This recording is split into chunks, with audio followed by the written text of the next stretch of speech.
কি madam, phone করে দেখা করতে বললেন হঠাৎ? মুড অফ, চুপচাপ বসে আছেন। কি ব্যাপার, তোমার কি হয়েছে?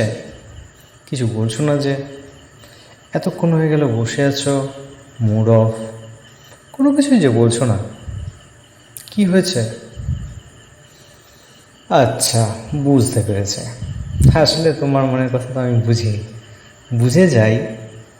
তোমার নীরবতা, তোমার না বলা কথা, তুমি মুখ খুললে হাঁ করলে হাওড়াই বুঝে যাই, সব কিছু বুঝেই যাই।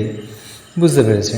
তখন বলেছিলাম যেও না যেও না, তুমি কেন শুনলেও না যে ও একটা ভালো নয়। ওর ওর সম্পর্কে তুমি জানো না, কিছু না, আবেগের বশে চলে গেলে। তখন না না পই পই করে বলেছিলাম যেও না যেও না যেও না, ঠকে যাবে। সেই তুমি চলে গেলে।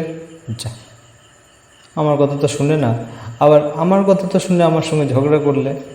আবার তোমার বান্ধবীরাও কত করে বলল, সবার মতে চলে গেল, বান্ধবীর সঙ্গে রীতিমতো ঝগড়াও করলে।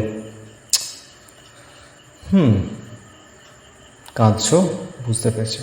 সারা রাত ধরে তুমি যখন শুধু কাঁদছ। খাওয়া দাওয়া তো ঠিকঠাক করে নিই। এরকম করতে হবে না, যা হয়েছে হয়েছে, ঠিক আছে, ভুলে যাও। এখন কী চাইছ? কী চাইছ? এই পাগলার কাছে আবার ফিরে আসবে? ঠিক আছে, তুমি মেনে নেব, ঠিক আছে, কারণ আমি তোমাকে প্রকৃত ভালোবাসি।